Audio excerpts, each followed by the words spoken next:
Hello and welcome to today's webinar, Unleashing Your Grant Portfolio to Save Your General Fund. Thank you all so much for joining us today. We will spend the next hour together teaching you how you can unleash your grant portfolio and get some dollars back into the general fund. So today we have the privilege of Nikki Latini being on the call with us to give us all of these insights that we're looking for. Nikki has 22 years of experience with this subject matter, so she is absolutely a subject matter expert Mhm. and will bestow her wisdom upon us today. I am Kimberly Konzak and work closely with Nikki in delivering our indirect cost recovery service. And we also have Jason Port, our manager for indirect cost services, on the call with us today. So again, welcome. Thank you so much for joining us. All right. Well, thanks, Kimberly. And hello, everyone. Thanks so much for joining us today. I hope that we can shed some light on some things for indirect cost and kind of help spur the conversation a little bit more around your organization and all those things. So, discussion topics today really just what is indirect cost and why do we look at it? The difference between ICRP and the NICRA, go through an example or two, and then just some myth busters and just why we should make the case of indirect cost and talk about it and do all of that. All right, so indirect cost. So the thing with indirect cost is it's hard for some people to understand, grasp, or really look at their indirect cost for many different reasons. It's kind of that unknown thing because one, I think there's no clear definition. So why is it that there is no clear definition of what's an indirect cost, administrative, overhead? We all call it something different. So are we talking the same language? But indirect cost is really important to our organizations, and understanding that process is important so that we can subsidize, so that we can be sustainable in our organizations. Typically speaking, because we don't identify or look at this indirect cost completely, it's understanding that you're really subsidizing that. So indirect costs exists, and so if we're not identifying it, we are subsidizing it. This is the cost that's really incurred for in the general fund, and they're really your central support departments, finance, HR, IT, all of those services that their primary focus is to support all of the departments and funds in your agency and not really to support the outside. On average, I would say, of course, across time, as I've been doing this for 22 years, as Kimberly had mentioned, it's all I've ever done my entire career. So, what I've noticed is on average, agencies spend anywhere from 30 to 40, sometimes 50, 60% in indirect costs. And without knowing that, it can really put a burden on that general fund. Okay, so of everything that we talk about today, and this is kind of why we're at the front, it's the front of the deck. One thing I really want you all to take home from this conversation is that indirect cost exists whether or not we identify it. And understanding that indirect cost wouldn't be there if it didn't have direct costs to support. And in turn, direct costs cannot function without indirect costs supporting them. So what I always say, and what makes it sad for me, is I really would like to look at things as a true cost. What is it really costing us to do this service? Because separating it out implies that you can do one without the other, and you just simply can't. So understanding that the true cost of a service is what it's really costing. Now, you can make the decision to subsidize, you can do that, but do it with the information of knowing what that subsidy is so you can make a more conscious and educated decision. It's more fiscally responsible to understand what it costs. And if we can start turning the narrative and really helping people to understand, like, this is what it costs, and we need to be fully reimbursed or recovering the cost for this program that we're choosing to do, because if not, we're taking it away from another program. So, as if you're a city and county, you guys have taxpayers, and they're putting taxpayers in there, and it's really for the public safety, the parks and rec, in those areas where they think that's what they're doing. Let's make the street safer, that type of thing. Now, if you take the indirect cost and you don't get reimbursed from the federal programs you're choosing, then what's left to do is to take it away from these public services. So just keep that in mind as we go through this conversation and really understand one cannot happen without the other. Okay, next slide. So just in defining, again, direct costs, usually I don't have to define that. It's pretty easy. It's straight working on a project or program. It's really easy to identify. You wouldn't do it for any other reason but to work on this program. That's going to be a direct cost. The indirect cost, again, is the harder one to identify. And that's really because there's different factors that are involved in understanding what it's costing to support these services. It can't be easily assigned to a particular program. We might need to use an allocation statistic. It's incurred for a common purpose. So what I typically say as far as indirect cost is it's that overall umbrella. It includes all types of administrative costs. And then we have administrative and overhead, and that's like one step above a program or a function. So indirect is that high level agency wide. So it's supporting everyone, the finance, the HR, regardless of the funding source. Then we kind of step it down to administration or overhead. And that's really the area where it's those supervisors who are overseeing maybe a handful of programs, but not supervising the entire organization, but just more of a handful. So you can identify those more specifically. But it's still administrative in nature, but it's not necessarily, sometimes you can identify that as a direct cost or direct indirect cost under the guidelines. And so you kind of want to look at that. What is that true indirect, which is that agency-wide overhead up level, and then umbrella, and then we have our lower levels of indirect. But all in the end, the task of it is more of a supporting role rather than the direct role. I like to talk about cost allocation plans and indirect cost rates. And the reason for that is sometimes they're talked about synonymously. So some people think that a cost allocation plan is the same as an indirect cost rate because it is calculating indirect cost. And the cost allocation plan is a part of the indirect cost rate, but it's not the whole cost rate. So a cost allocation plan is that 30,000 foot view of your organization. It's that one report that you can actually see what is it really costing us to do everything indirectly in the agency. So we look at your finance costs, your HR costs, your facilities costs, all of that. We come up with allocation statistics or metrics to spread the services that are being received. And what the result is an annual dollar amount, indirect costs supporting all the programs and funds within your organization. So you can really use that. It doesn't matter about the funding source. In this particular case, we're not talking specifically about grants. We're talking about all programs and services. And this really helps to inform an organization of where are our costs going? What are we making sure that we're getting fully reimbursed for any of our services, which include utilities and you're charging the public, or user fees and you're charging developers for plan checks and those types of things.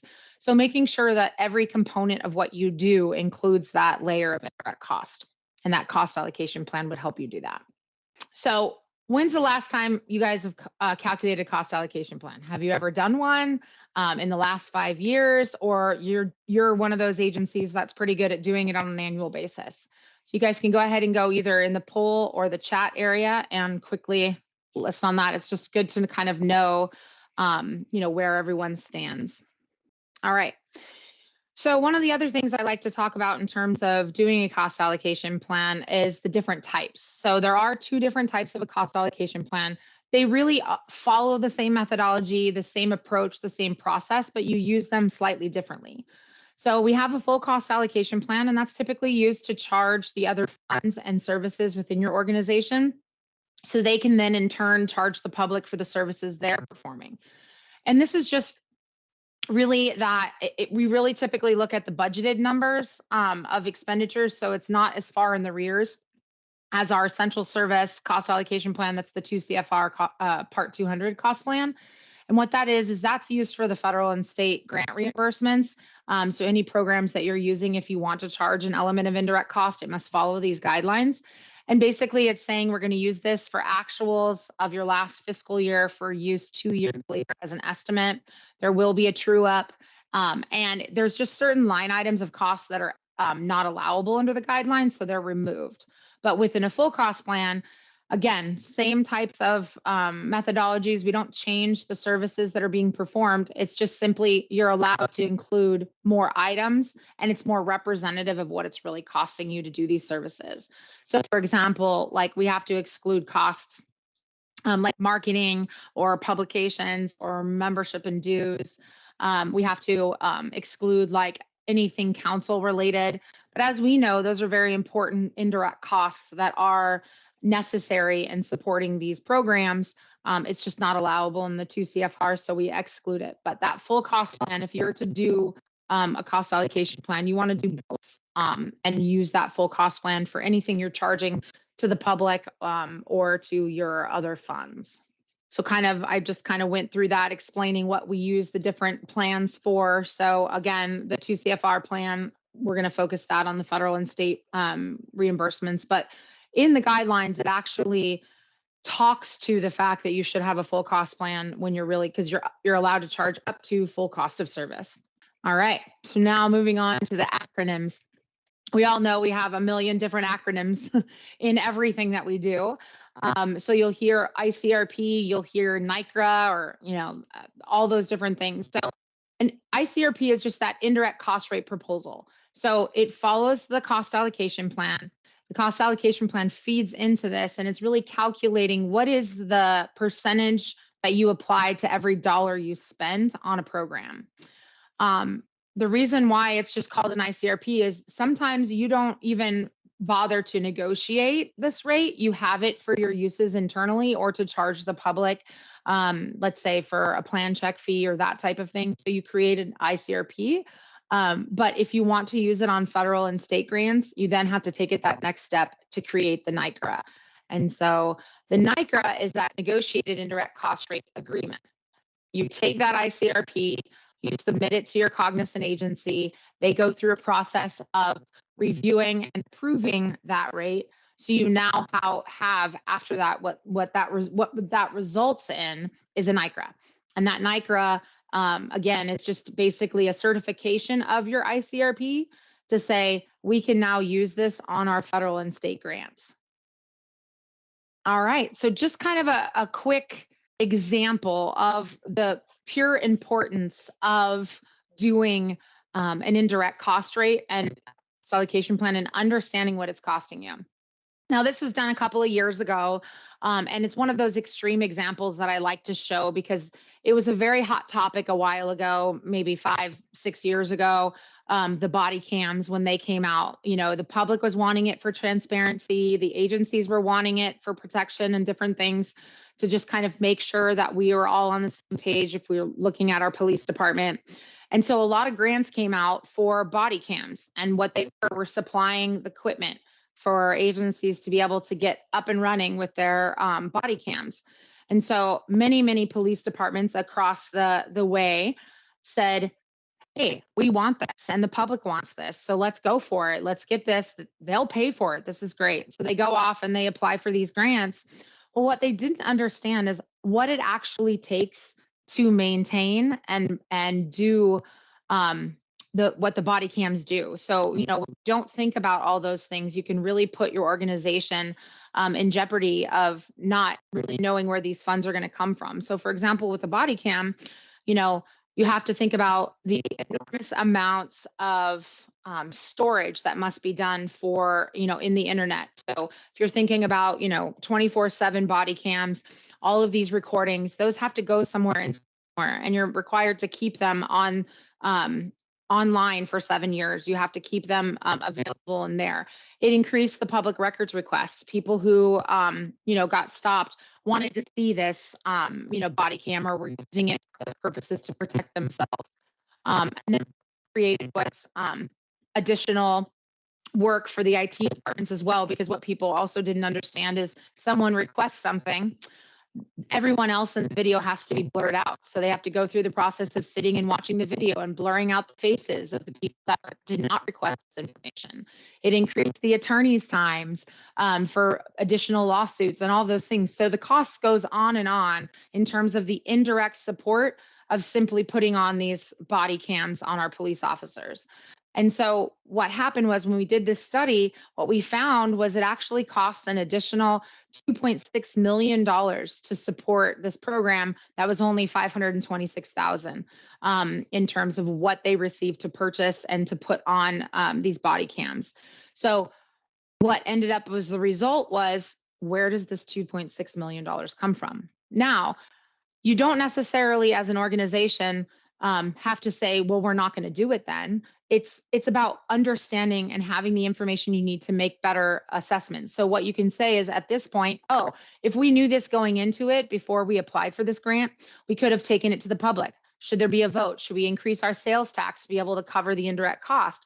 Do we want to subsidize a portion of that? Do we want to subsidize all of that? These are all questions that we need to understand prior to accepting grants, because sometimes it costs more to get a grant than you're actually receiving. So understanding that going in is just critical for an agency in planning and being sustainable. You don't want to take that many dollars away, because once you've accepted the grant, you now need to fulfill the requirements of that grant and the expectations of that grant, or else you start to not be able to get other grants because you have a bad reputation of not being able to fulfill the expectations. Okay, so another polling question: who within your agency handles grants? Sometimes it's centralized more in the finance department if you're a county auditor controller, sometimes the treasurer, or we have grants managers or administrators, again, centralized or sometimes decentralized. So do you and your organization know who is taking care of the indirect cost and if it's being applied in your organization? It's really an interesting thing to really understand, because what I find across the board is so many people don't really know um, anything about the indirect costs. If they're on the grant side and they're applying for grants and you're more of a program grants administrator, a lot of times they don't even know if they have an indirect cost rate. Or on the finance side, sometimes if you're in a finance department, you might have an indirect cost, but you've never been asked for it for the grant side, or there's not communication. So it's really about bringing our agencies together to fully understand what it's costing to support all these programs. So a lot of you have grant managers or administrators, and then a lot of you also have it sort of decentralized where your grants are handled at the department level. And then we have a few finance directors in there as well. So again, as I was speaking to that, it's such an important thing to continue this conversation. So depending on where you sit in this area, are you a finance person that's sitting here watching this, finding out more about indirect costs? Can you answer the question of whether or not you work directly side by side with your grants administrators, or are you feeling like the grants are kind of out there and you don't have a really full grasp on where all of them are coming from, or don't really have the conversations prior to going into applying for those grants? And maybe that's a conversation that we need to have. And then on the other side, on the grants administrator side, do you know if there's an indirect cost rate? Do you understand what that means for your organization? And have you considered that? We're going to talk a lot about the myth that most people talk about around grants, especially on the grants administrator side. So important. You want all the dollars to go to the grant, and you don't want to take away. So we'll have those conversations about what that actually really means. So indirect cost recovery and sustainability. There's opportunities out there to really capture as much available funding you can by leveraging that indirect cost rate. So this is an older assessment, as we know. Like, this is like overall for the year that this was done. I want to say it was maybe like in mid 2016, 17, obviously pre-COVID, because we now know the dollars are in the trillions in terms of federal grants that have been given out. But understanding, if you're looking at an average indirect cost rate, if we were just looking at this 600 billion, on average, there's about 180 billion dollars that's really related to indirect cost of supporting these grants. And so from that, they are talking about what is typically unspent on these dollars. So for many, many agencies out there, almost all, I don't think I've ever come across one that has spent every single dollar, unless they only have like one grant and they're a very small nonprofit or something like that. But basically, we have the the unspent dollars are for you didn't have the time, you didn't have the resources to fully spend down your award for whatever reason. It's timing, it's people, it's whatever it is. It's not that it was a bad thing, it's not anyone's fault, it just didn't happen.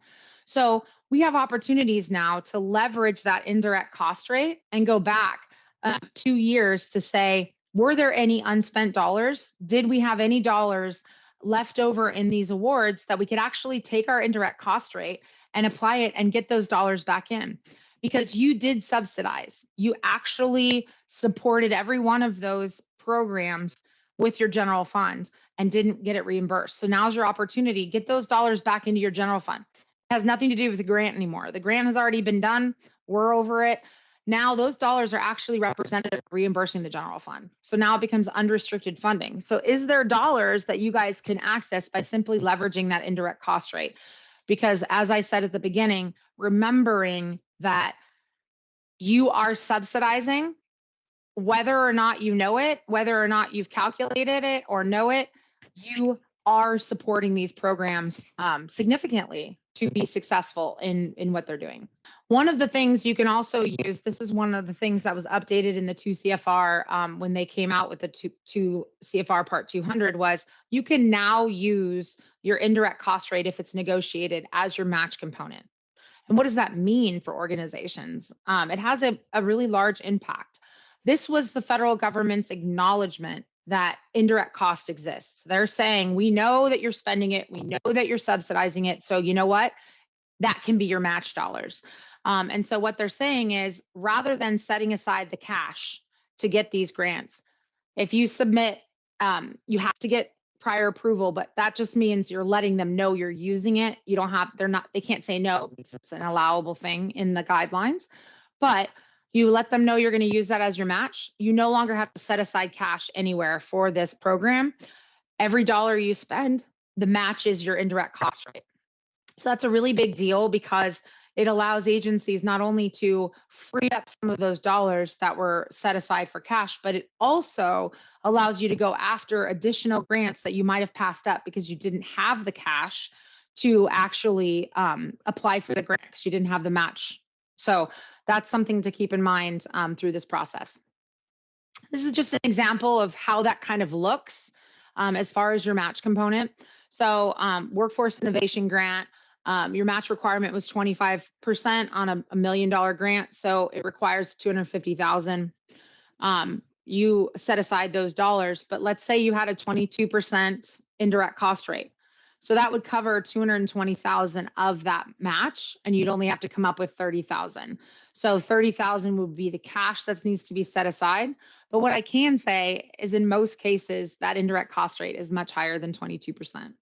And one of the things that agencies typically do is they try to link the indirect cost rate as a view of their efficiencies, which is just an incorrect way of looking at it because that's really not how this operates. So I always say you really should represent your indirect cost rate exactly as it is. You calculate it based on the guidelines. Let's say your rate's 54%. That's okay. It's not going to deter funders from giving you funding because they now know that you understand what it's costing. But you also have a chance at that point in time to say, I don't want to charge the full 54% to the grant. And so then you can say, hey, we're going to subsidize portion of that. Let's just apply 25%. So you can make that policy decision internally, and it doesn't have to be consistent across all programs. You simply say, I want to, on this program, I'm only going to charge 20%. On this program, I'm going to charge 30%. As long as you don't charge more than, you can charge up to anywhere along the line. So keep that in mind as well.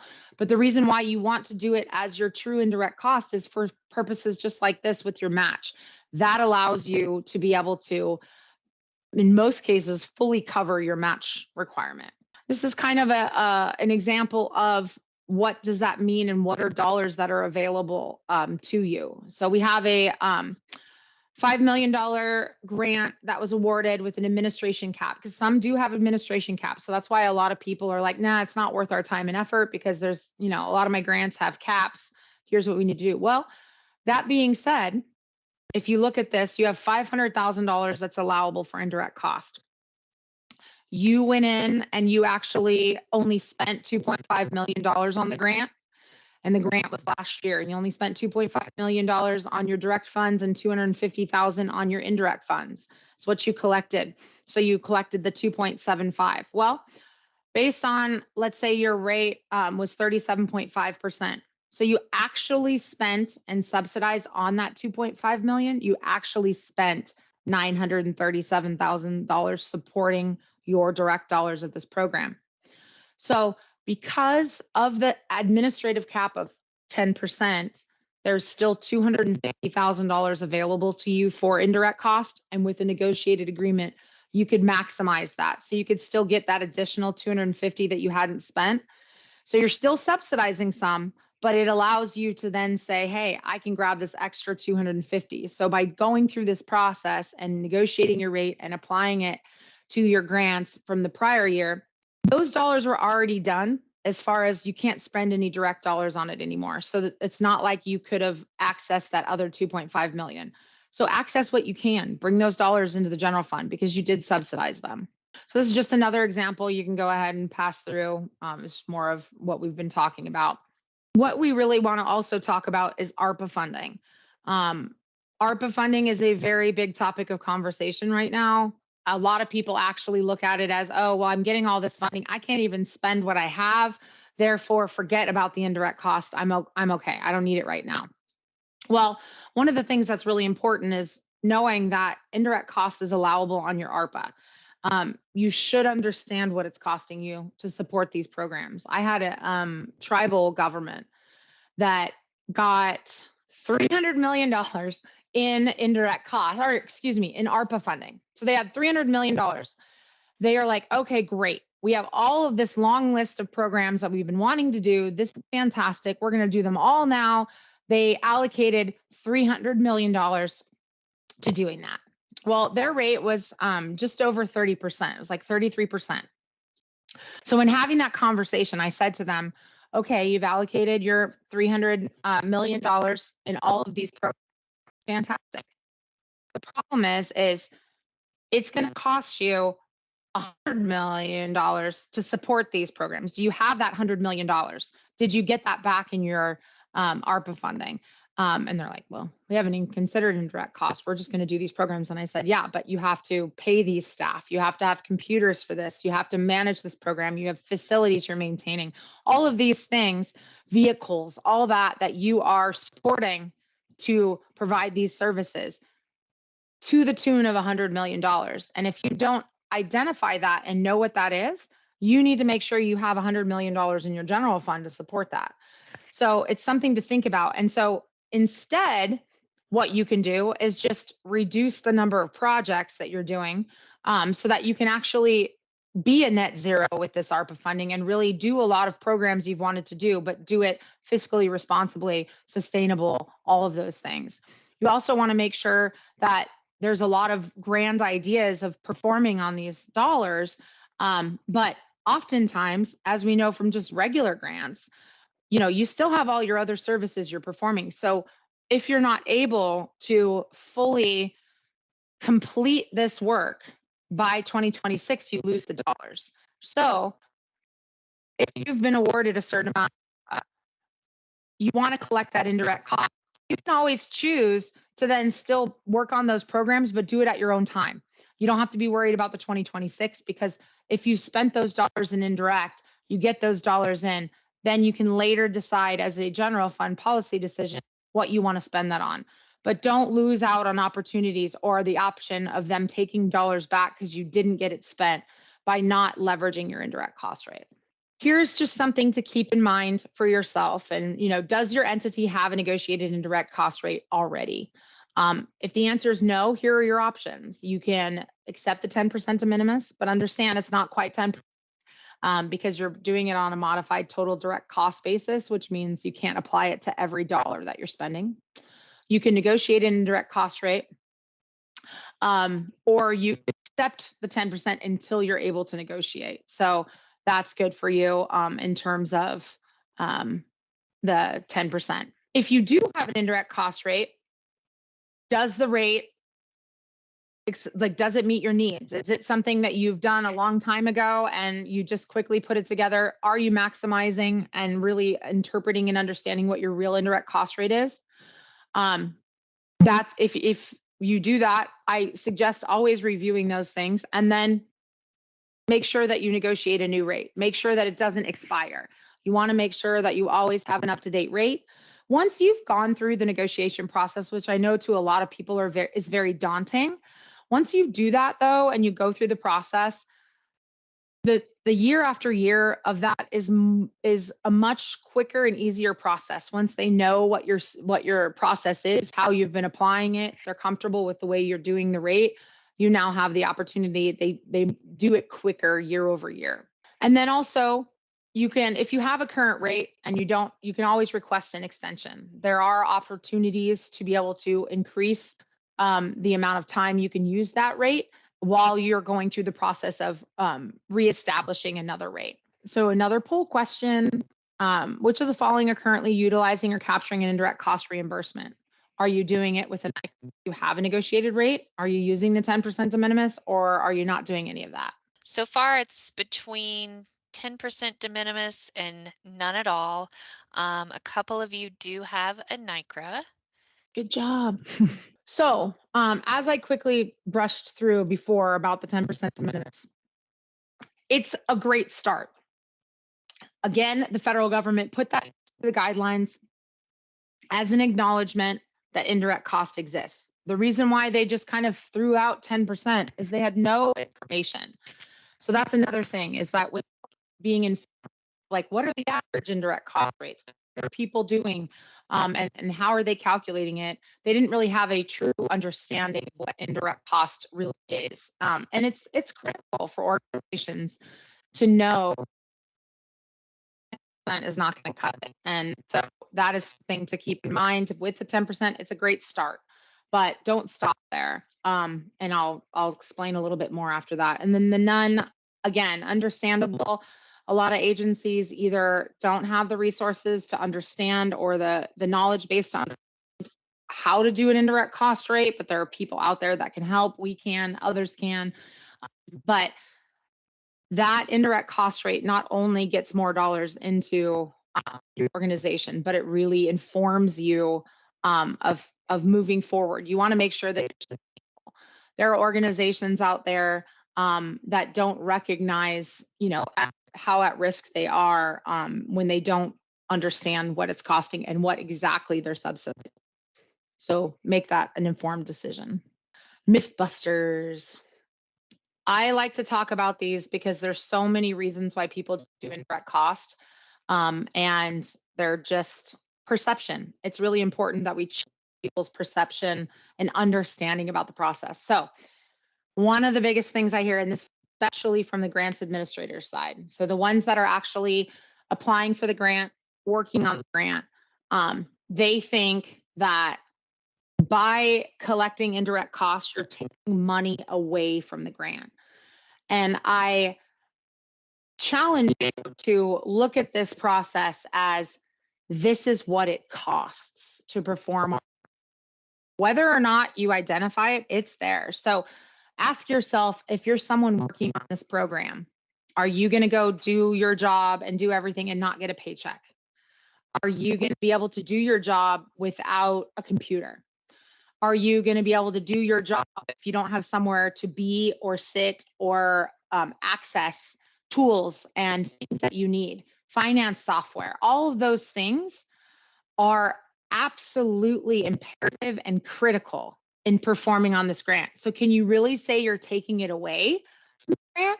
Because it's part of processing and doing the, you have to understand that.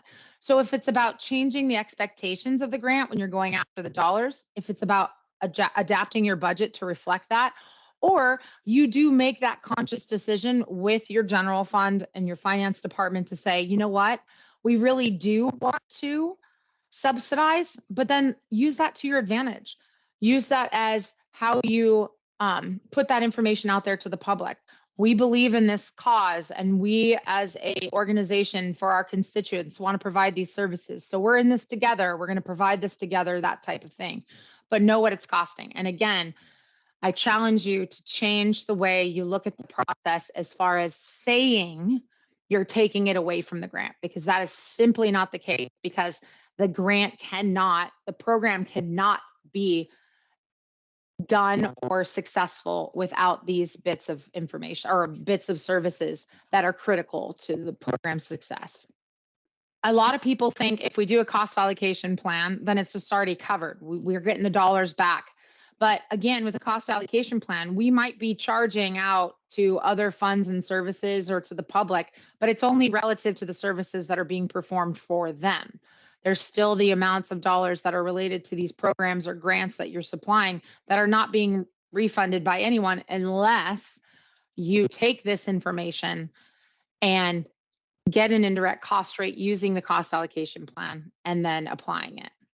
And then another thing to question and to really look at is because indirect cost is that kind of more complicated thought process. It's not everyone understands how it works, what it's done. A lot of people think it's done in a box in the finance department and they just get this and they have no idea what it's made up of. If you have a consultant who does this, oftentimes even in the finance department, sometimes it's hard to grasp the total thing. So you think that, okay, we do a cost plan because we need to for a user fee and we just put it on the shelf and we take care of it. Or we do a cost plan and charge the other funds. But the thing is that without a negotiated agreement, you can't apply this to any of your grants. So you need to have that negotiated agreement going through the guidelines that says, hey, this is allowable under these guidelines. You can now do this. And then helping you to actually apply it to the areas of opportunity. So does your provider do that for you? Do they actually sit you down and say, okay, this is where we use the cost plan. This is how we maximize this dollar and this service. You got to make sure that all those questions are being answered for you as you go through this process. The other thing, and I kind of touched on this earlier, but basically a lot of times people are also shy about getting their indirect cost rate, the actual one that they have, let's say it's 54% negotiated, because they don't want to charge that on every program. They're like, some programs, this just won't even happen. Well, understanding that once you have your rate, you can charge anywhere up to the rate, and you don't have to be consistent across all programs and services. You can make a policy decision to subsidize at any degree. So understand that by doing this negotiated rate, you're not pigeonholed into applying it consistently across the board. You can make those decisions as an organization of what makes sense for you guys and what areas you really want to subsidize and what other areas you don't. So cost allocation plans, grants management, all of those things, cost allocation really in indirect costs hit every area. Whether you're a grantee, whether you're a grantor, whether you are looking at all of these things, you really need to look at the costs for every aspect. And as we all know, you guys are insanely busy with a million different things for your organization. So, this isn't your only job. You really need to know that it's a very critical component, but that there's help out there, that you can really find someone to help guide you through this process and make sure that you are maximizing every opportunity that you can. All right, calls to action. Everyone should be updating a cost plan. You guys got to have that. It's really important to understand because, again, it's that 30,000 foot view across your entire organization. It's not limited to grants. It's any program, regardless of funding source. Do you know what it's costing you? Then negotiate your indirect cost rate. And while you're at it, go back 2 years so that you can access any unspent dollars that are available to you. You were awarded those dollars. You did subsidize those programs. So get those dollars back. The dollars are there for you. Bring it back into your organization and have those dollars to do as you see fit, unrestricted and reimbursed. And then prioritizing your funding, knowing what you want to spend it on, knowing where you can get these dollars, and making sure that when you're subsidizing the appropriate programs that you really want to or that you're intended to. As I mentioned before, taxpayer dollars The intent is public safety, parks and rec, and those services. The intent for those dollars were not to be used for chosen programs that people are wanting to do. So make sure that when you are going after, we all have to look at our organizations as one big collective group. It's not just your department and you're working in a silo by yourself. You need to be what is the best for the overall organization. And what the best for the overall organization is to capture every dollar from the people who are receiving the benefit. And that includes grants and federal programs. Allow your operation to work and be sustainable. So now we're just going to kind of recap everything before we get toward the end here and allow some time for Q&A. So why do you want a negotiated rate? The negotiated rate really frees up a lot of opportunities for you.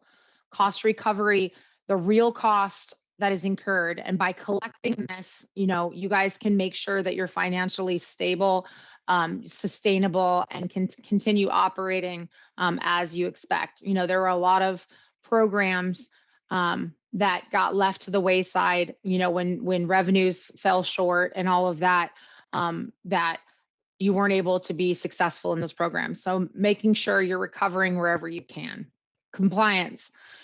Being in compliance with your indirect cost rate and knowing what it's really costing you is critical to make sure that you are that fiscally responsible organization that when going after grants, they can see that.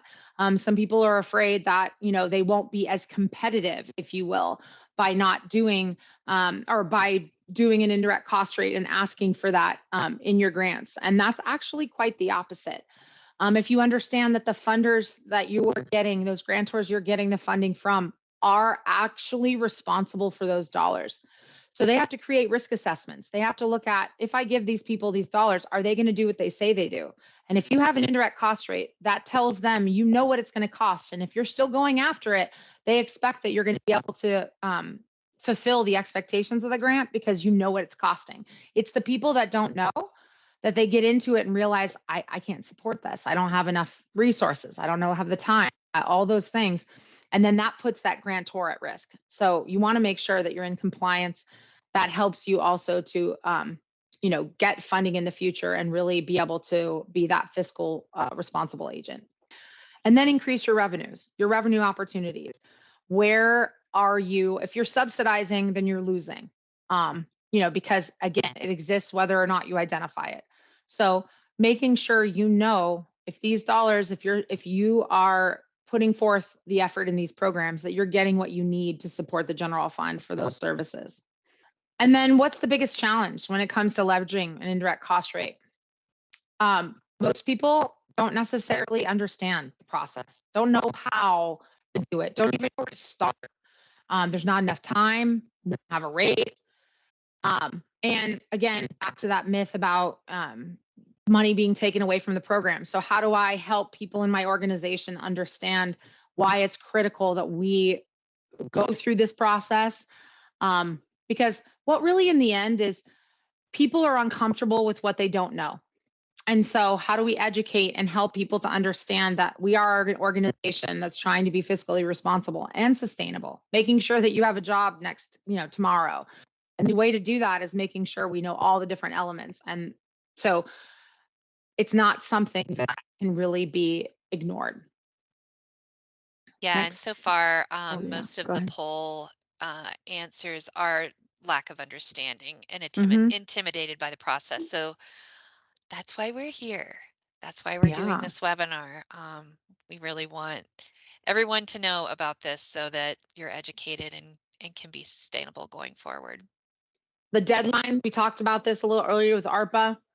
You must have all your costs obligated by 2024, end of 2024, and you must spend it by the end of 2026 or you lose it.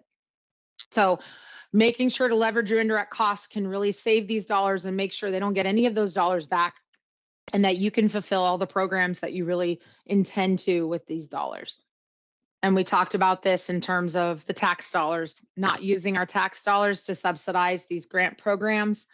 And again, understanding, I know I've said this a million times today, but really it takes You are spending the dollars whether or not you identify them. So it's not like, oh, if I just don't apply them or I don't identify them, that they didn't exist. Then, so where is it coming from? It's obviously being taken away from something else in order to support this. Kind of a fun little thing that you guys can do if you click on this link, or go to this link when you guys get this. Um, you have a way of calculating your potential reimbursement. Now, obviously, this is a lot of moving factors, but it kind of gives you a rough estimate of what are some possible opportunities I have out there to capture for my general fund. Should I go through this process? It's you type in your grant expenditures and it calculates what a potential could be for you. Based on different assessments we've done over time, who other clients that we've assisted and helped, and the opportunities that lie out there on like average unspent dollars and what's an average indirect cost rate. So again, not your actual, obviously, we can't guarantee that, but it kind of gives you a rough estimate and it's kind of a fun thing to play around with. All right, questions. Who is the cognizant agency to obtain approval for 10% de minimis indirect cost for ARPA? Good question. There is no cognizant agency for 10% de minimis. If you choose to use the 10% de minimis, that's what you apply on your budget and like with ARPA on your funding, you can just apply that 10% across the board, making sure that it's only on a modified total direct um, cost basis, which means things have to be excluded from that 10%. Things like pass throughs. And if you're passing through dollars or you have contracts or subrecipients, you can only apply 10% on the first $25,000 of that. So let's say you have $100,000 pass through, you're only going to get $2,500 as the administrative component of that. So keeping in mind, there's just certain elements, but you don't have to get that approved. It already is approved under the guidelines. All right, thank you. Mm-hmm. And to kind of follow up with that, there was another question. We are doing Clean California grant with Caltrans, and they made us get the 10% approval from DOT. For the de minimis, that's incorrect. And so you would simply have to go back to them and quote the guidelines with the 10% de minimis that says that it's allowable. So then, because DOT is not going to go through, there's nothing to approve with the 10%. It's flatly applies to everyone. So even if you actually calculated a rate for some reason, and I don't know whose rate it would be, but if it was 8%, you still could apply a 10%. So I'm not sure what their conversation was, or they just weren't very aware of the guidelines, but that's an inaccurate statement from them. And I could also assist you, we could assist you in having that conversation with them because that's not accurate. Yeah, and I think it's, along those lines, this is the OMB guidelines are can be tricky to interpret. We Hmm. were just at the National Grants Management Association conference in Washington, D.C., where, it's kind of a gathering of a lot of grant managers, grant administrators, as well as these federal agencies and state agencies. And they have questions too. So, challenging that is something that we do when we're negotiating, and we Hmm. certainly encourage you all to do. Yeah, never like if something isn't sitting right with you, that it's not what you understood it to be, you need to push it further. I tell you right now, I work with a lot of federal agencies through this process that thanks me for training their own auditors or negotiators because they don't interpret necessarily the way they're supposed to. And I have a direct link to the White House in talk to them on a regular basis in terms of the guidelines to help to make sure that the understandings and the intentions are being put forth. So we have that access to help you and assist you when someone's pushing back on you and it's not necessarily correct.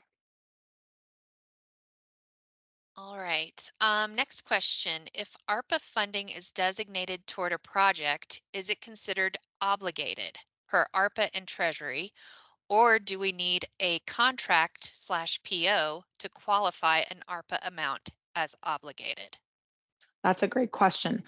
My understanding is if you have obligated ARPA through, Treasury and all of that, and you have to have it through your council and approved, then as far as finding the person who's going to, execute on that dollar and all of that isn't as necessary. It is necessary for it to be spent by 2026, but it has to be assigned and obligated through a formal process of council to approve that this project is in line and is set up and set forth through your organization, but not necessarily the PO already associated with it.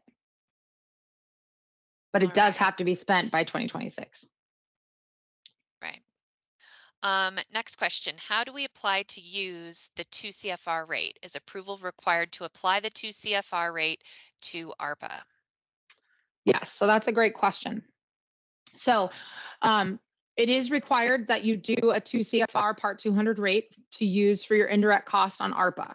However, the process that is sometimes overlooked is the fact that if you do not have $35 million in direct federal funding, then your requirement is simply to do the rate and put it on your shelf. And if someone questions you, some type of funder questions you on that rate and asks, say, you have to have a NICRA through your cognizant, then they would have to negotiate on the behalf if they want that or accept that rate.